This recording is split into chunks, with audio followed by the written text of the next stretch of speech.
Hey everyone, it's Clint. Welcome to Sweetcast. I was on the fence about talking about the Black Widow review that came out, and I think I'm going to talk about it, but literally just this once. That's it.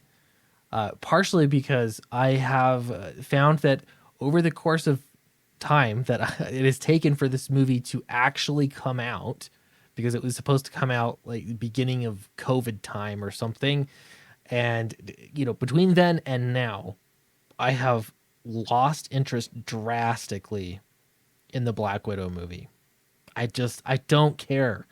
Now that I've seen the direction that Marvel movies are headed in, I just don't care. To me, it ended, I guess, at Endgame, and that's fine. But it's worth talking about because this is a comment on like what it takes to review a movie and make it positive versus negative. And it's not about good filmmaking. It is about what is perceived as wholesome to the reviewer. So we're gonna get into that. Downcast 3 submerged on Indiegogo. I make videos daily here promoting this. So appreciate everyone that has heard it. This says 29 hours left, but by the time I post this video, it's gonna say something very different. I'm gonna extend it, but if you haven't backed it, here's a good reminder. Help us to reach new heights. Really, I'm proud of this. Eric Weathers finished lettering. We have to go back and make some adjustments. But Eric said Downcast 3 was awesome, by the way. He told me that.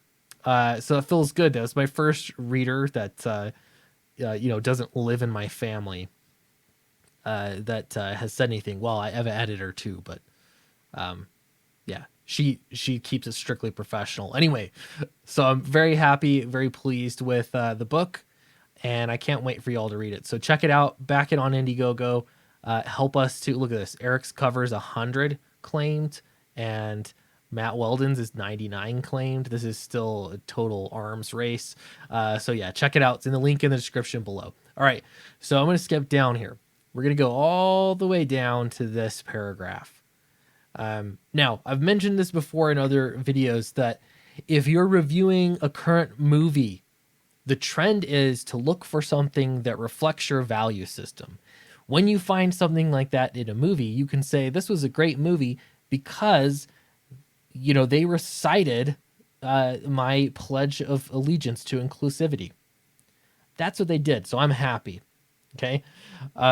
It used to be like, I know a lot of people around me would measure films off of their basically like conservative values. Okay. And so, I know if there are certain people that say, oh, this movie was so good. This Hallmark film was so good. I say, was it? Or was it wholesome? Those are two different. Wholesome. That's great. Wholesome movie. But was it a well-made movie? Was it a well-written movie? Those are not one and the same. Those are two different things. So for activists that call themselves journalists or movie critics, they do the same thing, but they have a different value system. And so to them, is it wholesome is the question. If it is, they're going to give it a good review. If it's not, they're going to give it a bad review. Now, the quality of the film is completely separate. It doesn't matter. They're only grading things off of their value system. That's how it works. How do we know this? This is one of the big red flags here. I'm going to read this paragraph highlighted in blue. It says, needless to say, the movie does a far better job than the rah-rah inclusivity gesture at the end of Endgame to play up its feminist learnings. Feminist leanings. Black Widow not only pauses the Bechdel test, we're going to look that up, it forces men to squirm as it puts them in their place. One standout bit finds the women neutralizing their annoying adopted dad with period talk. The team up between the quartet involves a few women. A few moments. How can I read?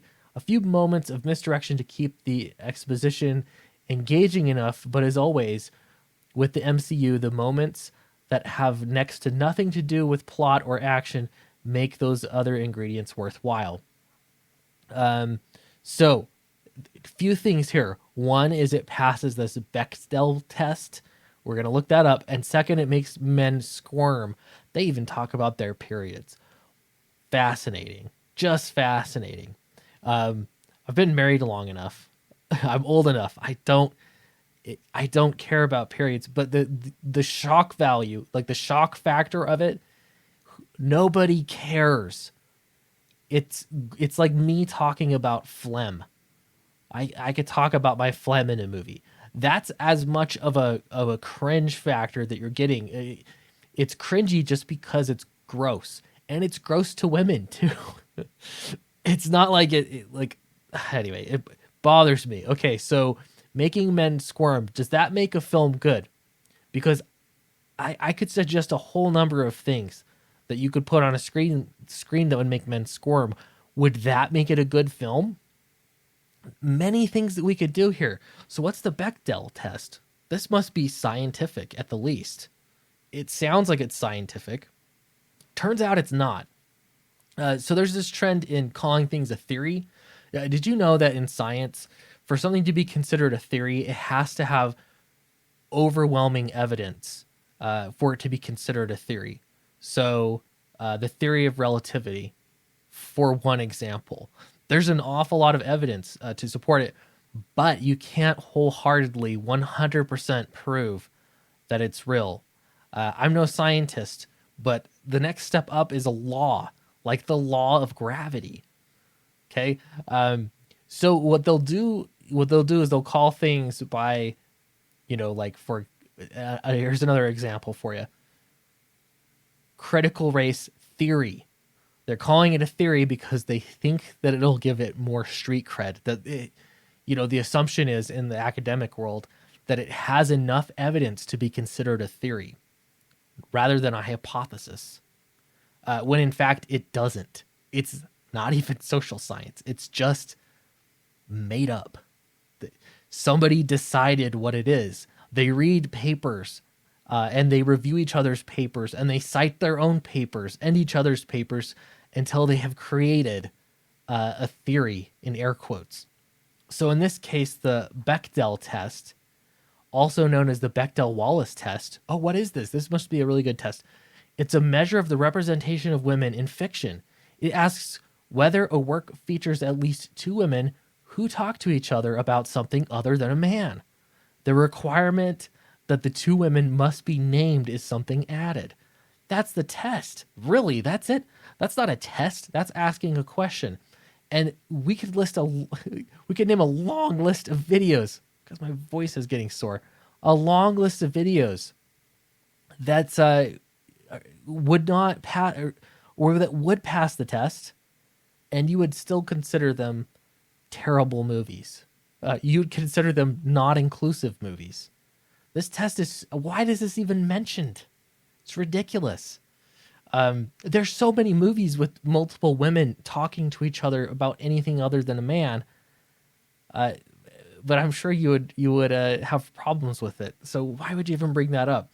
According to the user-edited database and the media industry press, about half of all films meet these criteria. Really? It's almost like 50% of the people on this earth are women. Passing or failing the test is not necessarily indicative of how well women are represented in any specific work. Then why on earth do you make up this fake pseudoscience? So it's things like this. You can read it in a review somewhere that it passed the Bechdel test, and you think it means something. It's like that Harvard implicit bias test. The assumption is that it means something, except for if you read the first paragraph in that test, it tells you that it means absolutely nothing, and then it can't possibly measure implicit bias. It means nothing. But that's a footnote. It doesn't matter. They're gonna share it around like it does mean something. Fascinating. Just great. So rather, the test is used as an indicator for the active presence of women in the entire film or film and other fiction, and to call attention to gender inequality in fiction. Media industry studies indicate that films that pass the test perform better financially than those that do not. Well, when you've just cherry picked half of all films to see how well that they do, you know, like, what are the odds? You have more characters. There's more of a cast, is what it comes down to.